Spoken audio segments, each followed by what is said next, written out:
Thanks for coming to our last Teen Tales of the season. Our theme this whole summer has been about transportation. We've traveled many roads. We've talked about the gold rush. We've talked about first trails in the area last week. We learned about the importance of Howe Sound as a transportation and travel corridor. We learned about the Bridge River project because that helped with transportation. We also learned about how much we pay in taxes for the roads that we have and how early settlers lobbied for those improvements. The story we're telling you today is all about Highway 99. It's a little scary in places. That's a direct quote from a fellow who moved the Priest family up here, and he worked for Langley Freight. So it was the first moving truck that came up over the road in '64. And we've got more about that story. The railroad and the highway follow the original corridor of Highway 99 to this day because access through the mountains from the coast to the interior is very limited. So this is still the only way through. And that's why you have transmission towers and railroads and highway all competing down this same corridor. The history book is limited in its coverage of this period. The history book was published in 1977, so this is one of those stories the museum's trying to collect. So we're looking for stories and photographs, t-shirts, ball caps. David Stewart donated this image, and I think it came from a t-shirt in the 80s. But these are the stories we're collecting this year. So we'll take it through Facebook, email. You can call us, you can talk to one of us, however you want to contribute. This tale, though, will focus on some first-person stories that we collected, just little anecdotes along the way. And we also had some video footage from 2010 of Bob Priest talking about moving his family up here and driving that road. And we also had Milton Fernandez, who's passed away now, but he told us a story about moving to Pemberton and getting trapped on the highway between two landslides. So we thought that was a good story. So we'll present those. And in late July, Dana and I met with Bob Walker at his home, and we interviewed Bob. He's in his 90s, and he had a lot of experience traveling the road. He used to travel once a week to go down to Mission to see his family. And he also drove school bus for Whistler, before Whistler had an elementary school, and traveled from Alta Lake to Squamish on a daily basis with 16 kids in a school bus. So that's about a 20-minute video. And finally, we have Brenda, wanted to say Ayers, Brenda McLeod, whose mom was Howard and Marion Ayers. And she was telling me the story of remembering sitting in a hot car to get through the new highway with her parents. And they would have done a lot of traveling up this road in the 50s. So she's going to share some of the memories she has of those early trips. So I also wanted to do a big thank you to the bakers that baked for the teas this year. And we had Judy McNulty, Maddie Beaudry, Carol Murphy, Fran Cuthbert, Betty Mercer, Anna's Cake Kitchen, Heidi Lieberher, Kim, and our staff, Dana, Pasha, and Georgina. So we couldn't have done it without them. So thank you very much to the bakers.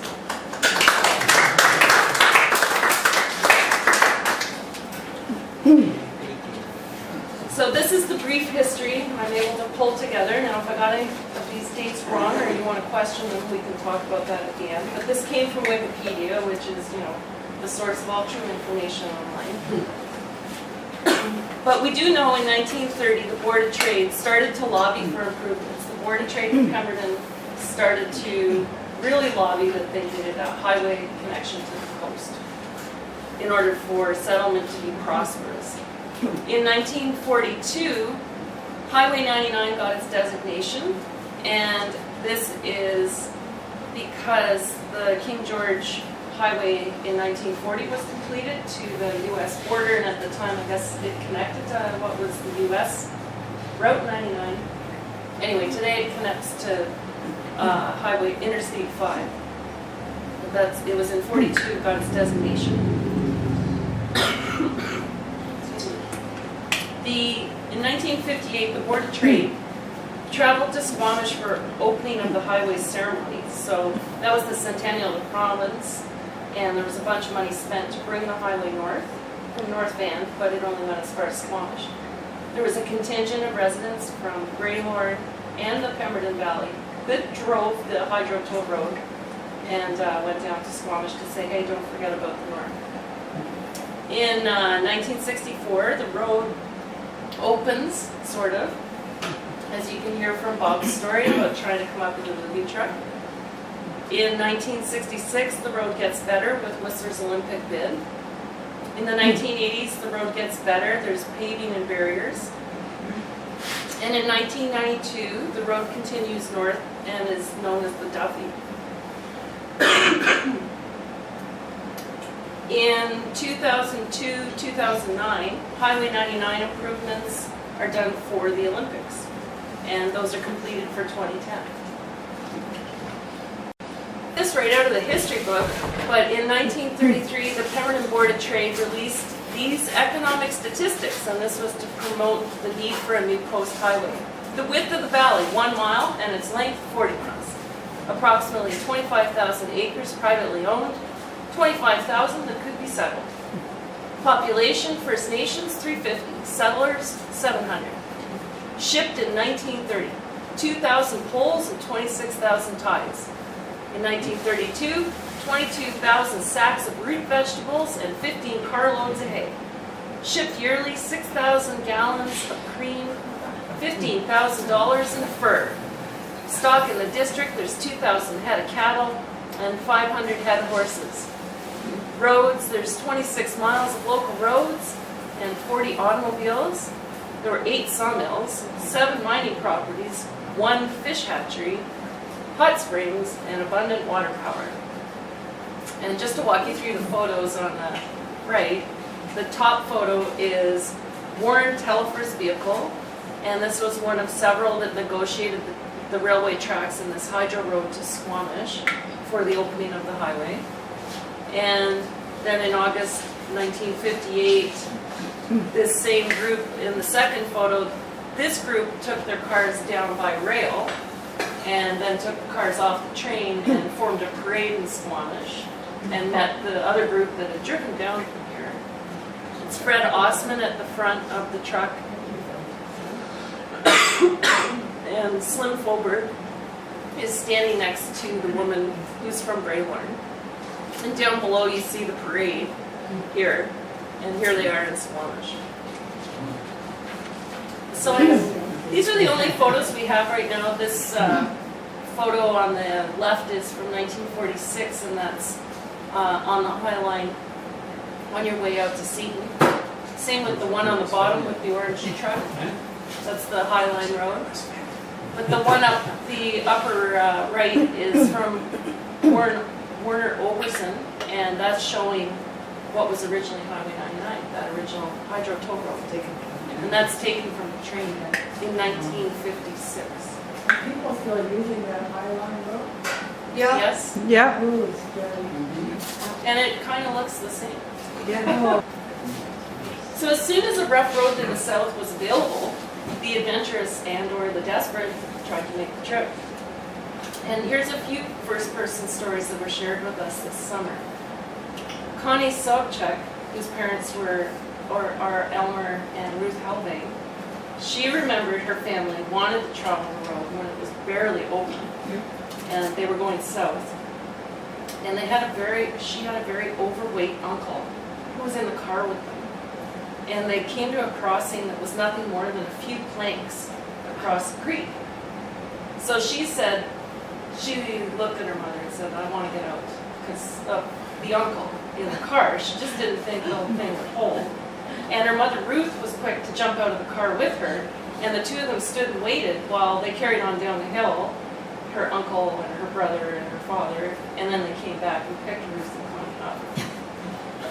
Betty Mercer, whose parents were John and Leona Koslich, and her mother, Leona Koslich, was a public health nurse, and you'll hear Bob talk about the only other person he ever met driving the road was Leona Koslich. Anyway, Betty remembers Betty and Larry traveling this road, and she learned not to look out of the window when they crossed the Daisy Lake Dam, because at that point the highway went right over the top of the Daisy Lake Dam. And through Facebook, Sue Nelson sent us a story that says, while my parents were on their way to the Squamish hospital from Mount Prairie to give birth to me, my father Albert, he was removing big rocks from the road so they could continue the journey. I thought I'd share that with you. In 2010, Priest and Milton Fernandez visited the museum. We filmed their tales, and both of them talk about their early memories of coming to Pemberton, also how they convinced their wives to move to Pemberton, and some of the challenges in moving to the area. Bob starts, I'll just explain it because he starts quite quick with this, but he's explaining why him and his wife Pat decided to leave Langley and move to Pemberton. And then he describes some of his first impressions of Pemberton and tells the story about the moving truck that navigated its way from Langley. Milt talks about getting trapped on the highway in between two rock slides when he and his family were making the move to Pemberton. There was even a cat in the car. And then after that, we'll hear from Bob, who did that drive to Mission, and he lived in Whistler in the 60s and 70s and drove a school bus. And he won Citizen of the Year. He's the first person on Whistler's Citizen of the Year award, and he won it in 1969, and that was for driving the bus on a weekly basis. He also made many roads in the area, Bob did, including the road up to Mosquito Lake, and he was involved in the initial bulldozing of the cut that became the Duffy.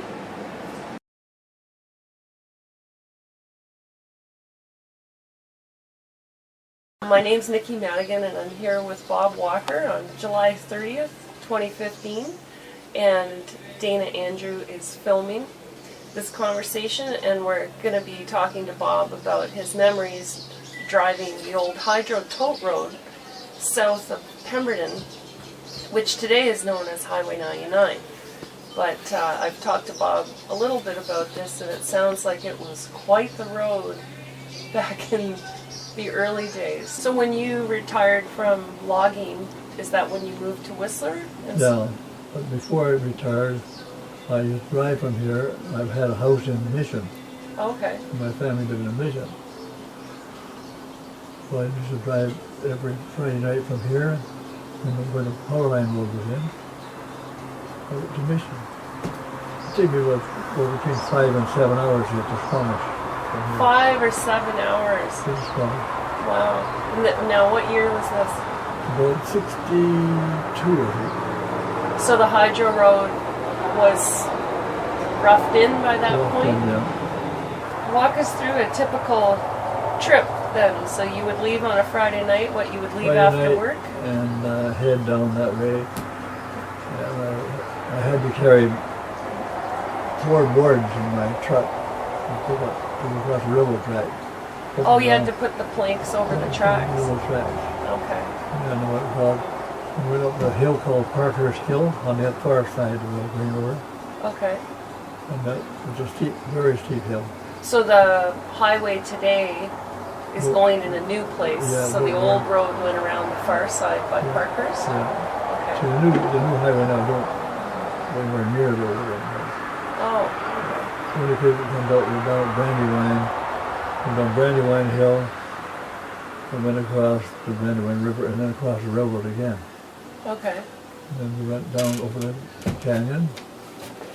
And you had to go down, not right through the second one, you went down and come out at Chikai. Oh.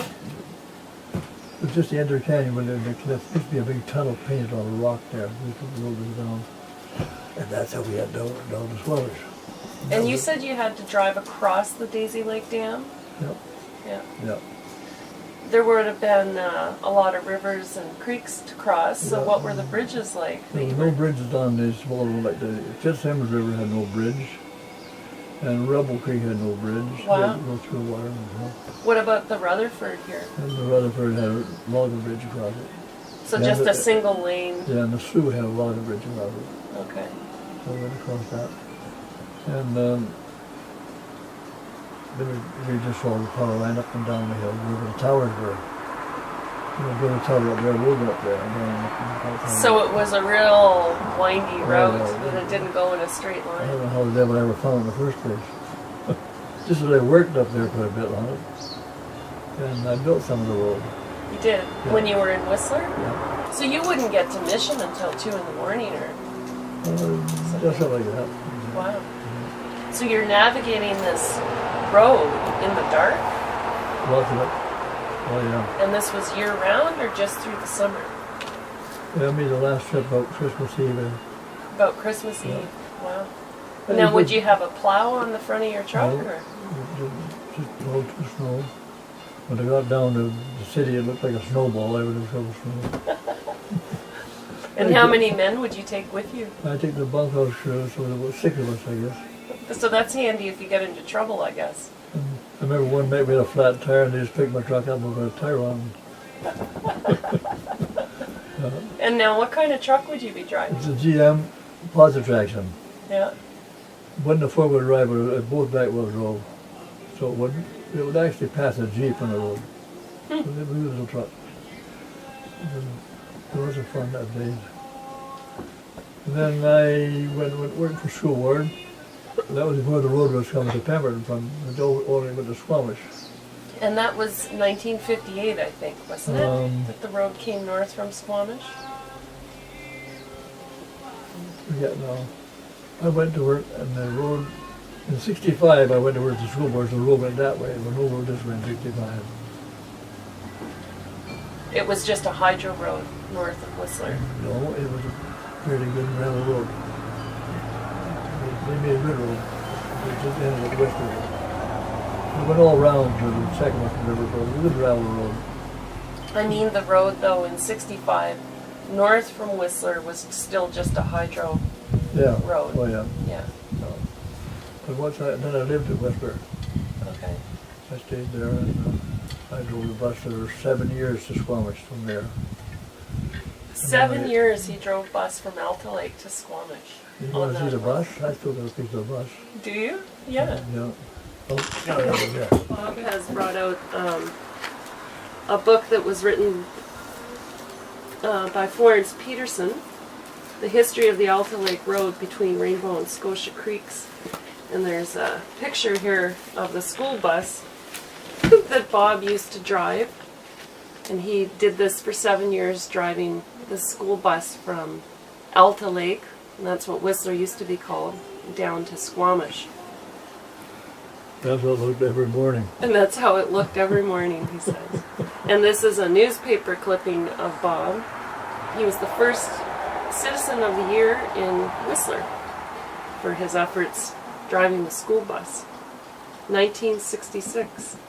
Actually, I think that age was wrong, I think about 69. 69. Yeah. So you were the first name on that I plaque. was the first on top, yeah. Yeah. Nice. Now, how many kids would need to be bused? In that bus, From there Alta were Lake. 16 kids. 16. Because I used to pick them up in Garibaldi too. Oh, okay. And then in Squamish, I picked them up like General and over that way when they were north of ours. I picked up kids there. So I read about 16 kids in Squamish. And what is your memory of some of your worst trips down that road with 16 kids? Actually, I remember everything was pretty nice on that road. Sometimes I'd get stuck. One time I turned around, I had to go back.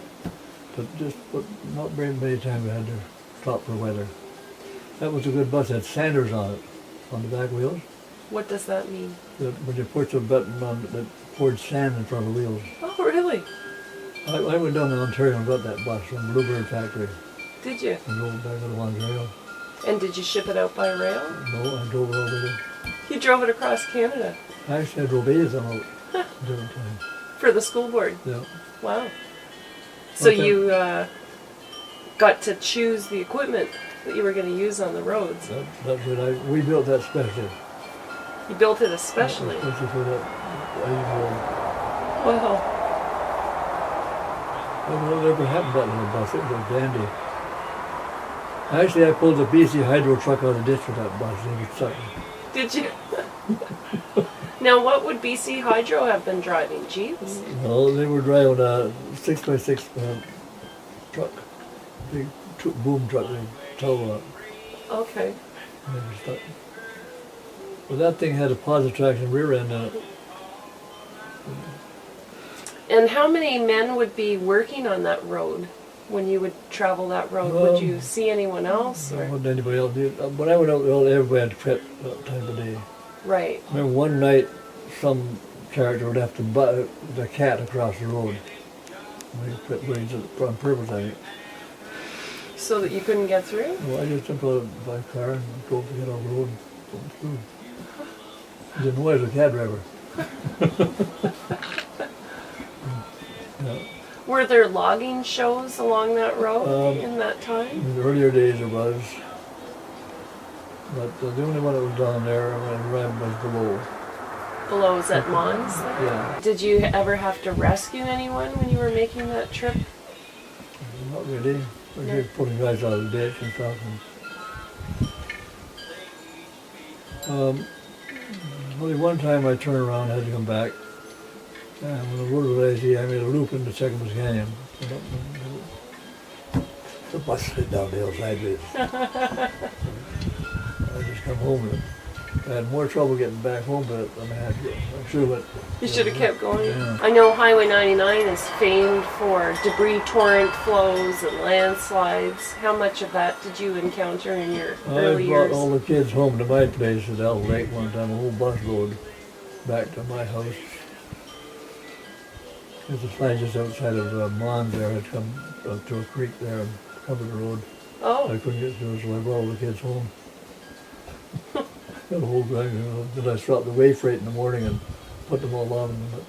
so I guess the main road in Alta Lake at that time was what today is known as West Side Road. There was no, That was the only road. that was the only road around the far side of the lake. Actually, that road came right through my yard, the place I bought in Elk Lake, Oh yeah. came right through the yard. And it came out at Function Junction. The trail did.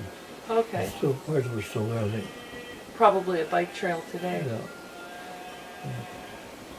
That was 70 years ago.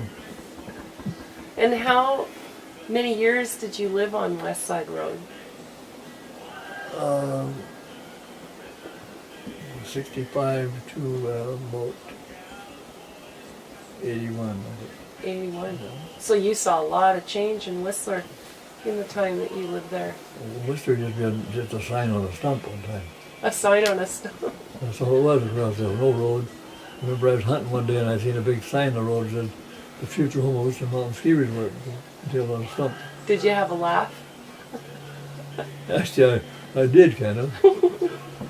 And one year I opened the road up with a cat, right from Pemberton, right to Callahan Creek. I plowed slow. We got the PGs on strike, not BCR then. They were on strike, so I had to open a kind of a trail to get groceries in here. Oh, okay. So I got my machine and plowed the road all the way down. And now how long would that strike have gone on? A few weeks or something? Where? I don't know, it took me 8 days to get the road plowed. Oh. 16 hours a day. All like night and day. And So the road would really only be open so many months of the Some year. It would be closed and well, they were just doing this part here. okay. And some was a good road, but it would stop here. At And high water, would bridges lift up and move around? No, No. I went across the Little River with a cat. They couldn't go across the wooden bridge. That thing weighed 40 tons. Right. Went through the down to Rutherford through that river. And you spent a lot of your life building roads, right, I in this did. area? Just all these scars in this country, I made them. So you built the Mosquito Lake Road, Yep. and you helped build the road north from Whistler, Yeah, and even Duffy. and the Duffy And too. the Duffy, right up to the pass. That road there. That must have been a knuckle breaker. Actually, the doggone thing don't look much different. It's just paved. It looks the They same. just paved the logging road going and switch back. So the road is following that original road cut that Yep. you made? It's in the very same place. Wow. So you picked the right line to build the road. When we built that one, there was a law that you had to build by highway specifications. They told you where you had to go. Okay. It was going to be original road. And when did the Duffy open? We were trying to pin that down the other day. Was it 91? Or was it earlier than that? I just can't remember Did now. that trip to Mission. How many years did you do that? It must have been about 11 years, I guess. 11 years. Every Friday night. Yeah. Wow. You must have been the most regular driver on that road at the time. Used to meet, once in a while, meet somebody. The health nurse in Permanent used to meet her once in a while. She used to drive a Jeep up and down. Who was that? Leona Costage. Leona Koslich used to drive that. Yeah. Wow. By herself or Oh, when? yeah, alone. I'm shrieking. And would she be doing that once a week or? Oh, no. Maybe I saw her maybe 2 or 3 times, the time I drove it. Okay. Yeah. I remember some people tried to follow me out one night and they got stuck and stayed down by Parker's Hill. They couldn't make the hills. And they couldn't figure out how the hell I had to do it. But I had a special truck used to make that. Yeah. Up all them hills just like a tank. And I used to pick up the Kootenai Loop down Hastings Street and come back up there. They were always sitting there waiting for me to come in to pick up. Would you bring supplies up for people? Oh, yeah. Because you were going regularly? Yeah, mostly booze. There's no liquor store here. Right. I guess there was the Pemberton Hotel if you could take the train. That's right. The first time I went to the hotel there, they had long tables in there and beer barrels for chairs and it was a good place. It was pretty rough. I mean, women couldn't go in there. I heard that. Women couldn't drink. Women could only go in if they had an escort, right? And But then- there was a section that was men's only, That's right. and no women. Duffy Lake for a long time. To the Cayuse Creek. And it just stopped there. And stopped there. And It had to be in the day sometime, I think.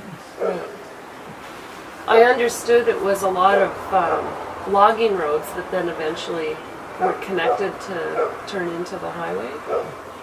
Well, there was no logging road up there when we built it. All the logging roads come after. Okay. I think below logged up there and people after the road was built.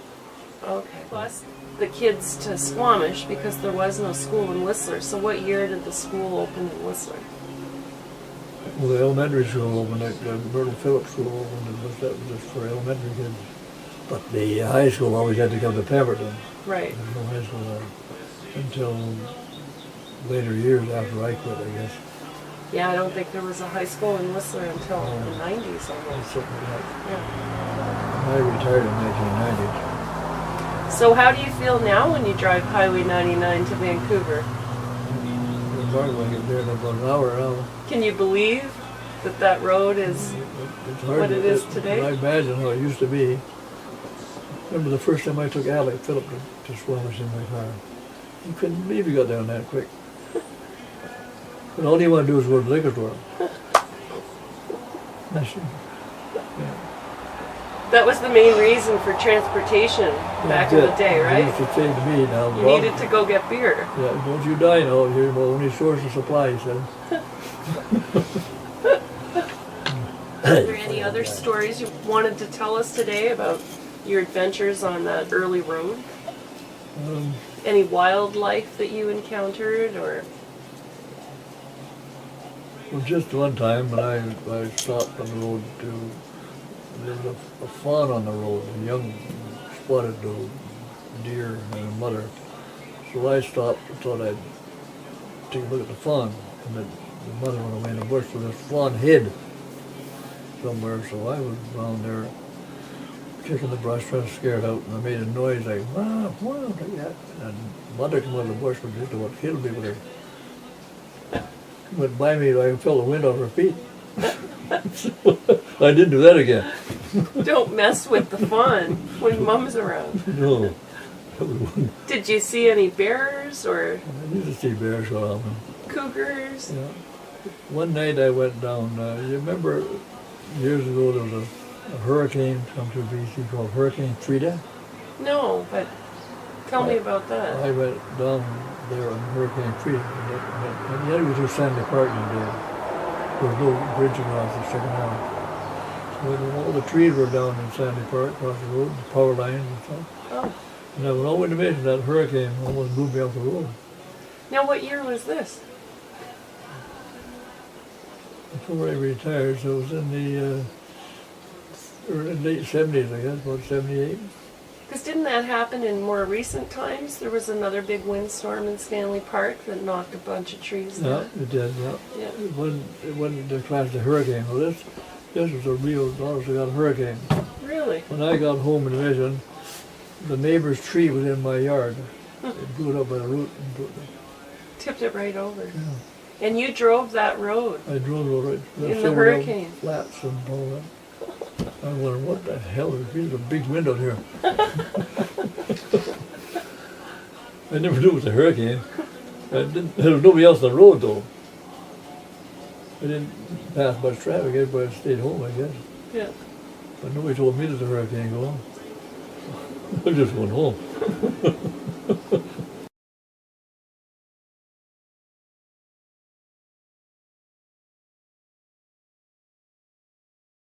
And we started thinking, well, you know, we really want our kids to be growing up here because this is going to be just like Vancouver before long. And of course it has. So I said, well, there's lots of opportunities in the north. Prince George, east, west, north from there. No, she said, that's too far away from the families. The kids have to be able to grow up where they can get to see family once in a while. So I said, well, we want to be 100 miles out. So I drew a circle. Hope came into it, the Sunshine Coast did, and Pemberton. Well, Pemberton was a familiar name because there were always articles in the farm magazines and the different newspapers about the future breadbasket of BC, Pemberton, where the grass, you just can't stop the grass from growing, or the vegetables. So I did some relief work, Kitimat, Terrace, and came back down that spring, and I said, well, I would kind of wonder about Pemberton. So a friend of mine and myself came up one day on the train. I guess this was in '63. And we got off the train, and all you can see is dust and gravel, and the old wooden hotel building. The hotel building went as far as about where the front desk is now. All the part to the left of the beer parlor was, that was another lot, and there was a house on there which was moved down into the next block, down by Betty Mercer's.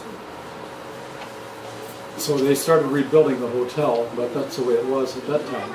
And there was a little Chinese restaurant at the right-hand side, the beer parlor on the left. So we'd had a pretty long dry trip on the train, so we decided we would better have something to quench our thirst before we started out looking. So we went into the pub and had a couple of beer. And it always amused me that while we were in there, twice the bartender, Bill Wilson, he would call out for Blackie. And Blackie, you're wanted on the phone. And Blackie just kept, I didn't know Blackie from a hole in the ground, but anyway, this guy just stayed there at his table drinking beer. And so this went on several times. And then one of our neighbors at the table said, well, he's running the gas station. People want gas. And he wasn't about to get up and go. And the whole time we were in there, Blackie never moved. So that was the way service was in those days. But anyway, we walked down to the bridge this way, and we walked up to the high school up this way, which they were starting to add on to at that time. And we got on the train. Oh, I guess I had contacted the bank manager in Squamish before we went, because I said, you know, we're kind of thinking about Pemberton. What do you think? And he said, well, why don't you go up and talk to Mr. Jack Graham? So we talked to Jack Graham while we were up as well. So anyway, we said goodbye to him. We went back, and so Pat asked me how it went, and I said, well, you wouldn't like it. Langley Freight Lines, they came up in July of '64 with our furniture. And I was already up here. I opened the store at the end of May, and Pat and the kids were still in line in the house. So Pat had been able to get a buyer for the house. So the next thing was we got to get everything up here. So the two older girls came up with me. I'd go down for the weekend, in other words, Saturday night, come up early Monday morning on the train. And so we'd arranged with Langley Freight to come to the house and pick up all the furniture and to take it to North Vancouver to the PGE freights there, and they would load all of this into a boxcar and send it up to a boxcar. But I had gone down the weekend before, and we had an Econoline van. So I said, well, I'm going to drive the van up this weekend. And I took Leslie, our youngest daughter, she was about 9 at the time, I guess, and we loaded everything we could into the back of that van, and we drove up. And when I got here, I phoned Pat and said, well, we made it. She said, oh, that's good. She said, the furniture is coming up tomorrow, and it's on the train. No, she said, the truck driver said, if you could get up there with your van, he can get his truck up there. Well, when I drove up through that old road, even with the van, we were pushing aside brush and burying in places. And going over a creek, there'd just be maybe 3 logs across, and you had to line up with those. You old timers remember that. But anyway, there's the proof. Langley Freight did get here, and there wasn't a single thing cracked or broken. Wow. Yeah. You can have these high-priced movers nowadays, and you don't get that kind of service. Yeah. So I thought, well, I'm going to go look at this Pemberton. So I got back on another plane the next day, flew back to Vancouver, caught the bud, BC Rail bud up to Pemberton, and had a look at it. Then I went home to tell my wife. And she thought, oh boy, here we go again. I said, oh, it's a lovely little town, you'll just love it. I said, but let's give it 5 years. 5 years, and if you don't like it, we'll move. Okay. So I sold everything in Vancouver, got a 5-ton truck, and brought it to Pemberton. Took me 6 days to get here. Got just north of, I can't remember the creek now. But anyway, there was a mountain slide. And it all came down on the road and the railway track. So we sat there for 24 hours hoping they were going to open it, which they didn't, because another slide came down behind me. So I had no choice but to sit there. There was my wife and I, my dog, my cat, and my son. I didn't have my daughter then, did I? No. My son. And BC Rail brought in a car for us, and we spent several nights in there eating steak dinners. My dog was eating steaks that thick, compliments of BC Rail. But eventually the road opened and we got through to Pemberton. She thought, oh boy, why did I say yes? So for our last tale, we have Brenda McLeod, whose parents were Marion and Howard Ayers, and she remembers some trips up the road with her parents, who moved here in the 1950s. Brenda's also the current president of the museum. Thanks for coming in to tell us your tale. Thank you. I think I need to put my water down somewhere. You can put it on the table. Right there? Yeah. Okay, so I have my mom with me today, Marion Ayers, so she can correct me if anything isn't true. She's 97, and I think my mom deserves a medal for having survived my father's adventures in the early days. My dad first came to Pemberton via boat, then PGE Railway, to search out land in the Pemberton Valley, because after the Second World War they were trying to encourage veterans to settle in the Pemberton Valley and farm. And my dad had a hankering to farm, because he'd grown up around farming in Ontario. And my mom was a seasoned Saskatchewan farmer, so he thought this would be great for the young family. So he got the property.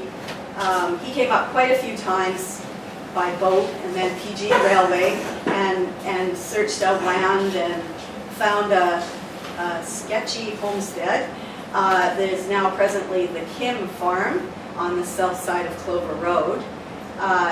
It had a little cabin with sawdust insulation for walls, and it was all of 3 rooms.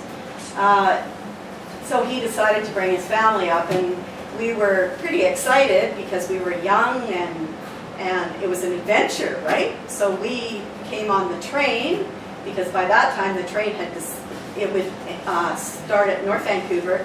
It would take most of a day. I was trying to calculate how many hours, probably 7 to 10 hours to go through all the little stops along the way and then finally get to Pemberton in the late afternoon. We always got motion sickness for some reason on the train because it went, sort of back and forth. We met lots of young people on the train because lots of families went to and fro. The Walker family, we became good friends. The Potvin family, all the kids used to run up and down the aisles and play, and so it made the time go faster. And my first initiation to Pemberton was stepping off the train and looking at the Pemberton Hotel, and there was one horse tied to the veranda, and there was an individual staggering across the veranda under the influence of alcohol and not doing very well.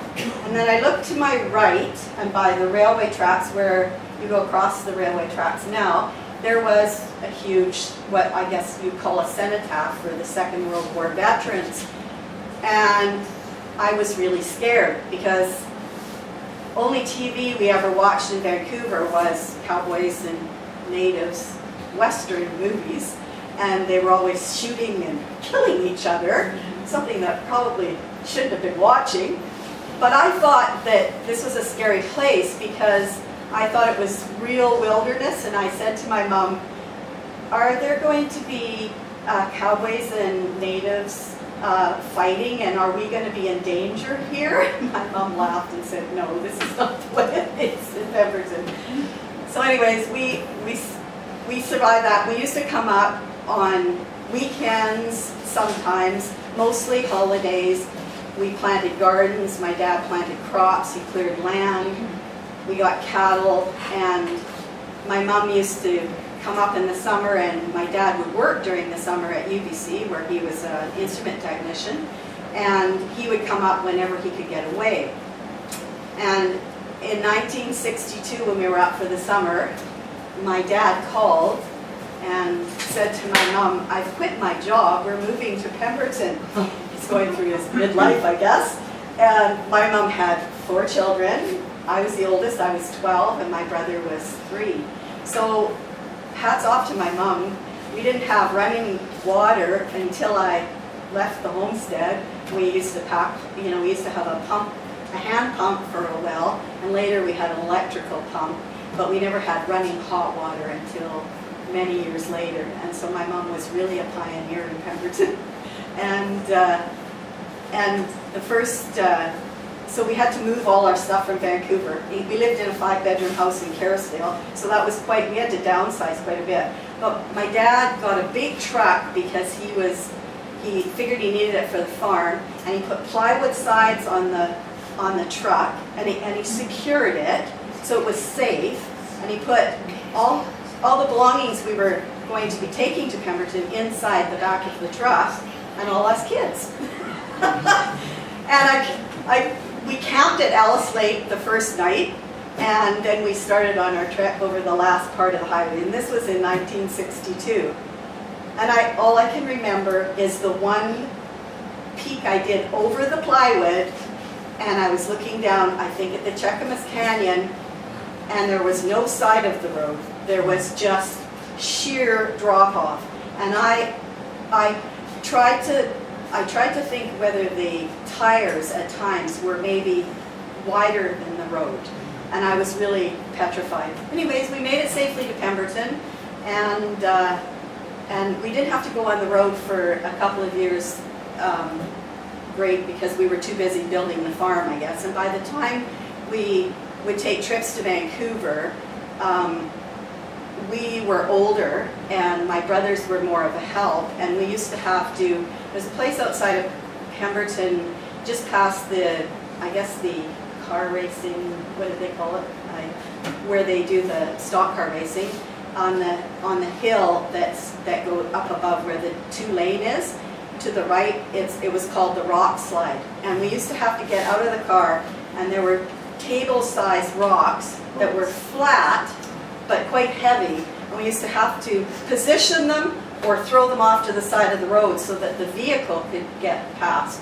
So I can relate to some of the things that Bob Walker was talking about, because then there would be water, and the water would be definitely up above the tops of your tires in places.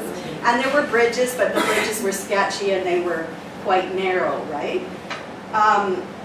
And so I've missed a piece because it's all backtracks. In 1958, because my dad was so excited because we had land in Pemberton, and he was excited about the road being open to Squamish, and like Nikki said, I went last night to look at the exact date because I knew it was hot when we sat on the side of the road waiting for the road to open, and it was August 7th, 1958, and this was huge excitement for my dad. We must have sat for about 4 hours in a caravan of vehicles at Horseshoe Bay, waiting for the road to open. We kept asking my dad, why is the road not opening? Why is it not opening? And Dad says, they're still finishing the building.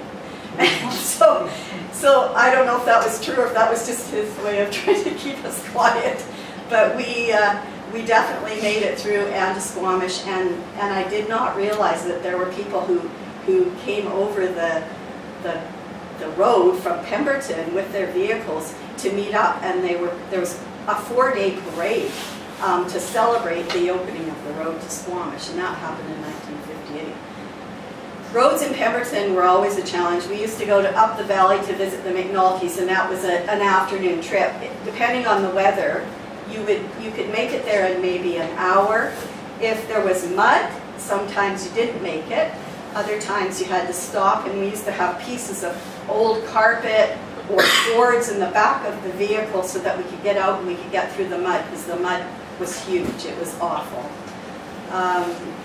In later years, the gravel roads were more passable in Pemberton and easier to traverse on. And then, of course, it went from there to paving. Now, I think I've probably forgotten some stuff that I wanted to say. I do think, I recall going down Lillooet Lake with the Taylor family, and we all were going to pick Saskatoon berries, and I guess Lillooet Lake, what is now the Duffy, there was a road going down Lillooet Lake, and it started with this hill that was on an incline like about this, and took a very hard right turn at the top. Bob Taylor had this pickup, and the kids were all in the back of the pickup. We were all in the back of the pickup. And Bob had lots of very strong teenage sons at the time. And we got halfway up the hill, and the pickup truck stalled, and all the boys bailed out and tried pushing the truck. And of course I jumped out instantly and walked, because I was definitely afraid of heights. And the vehicle they eased it back down to the bottom of the hill, because if they had let it just go back on its own, it would have gone directly into the lake, because the lake was right there.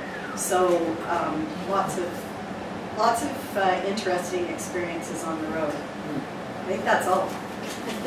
Thank you, Brenda.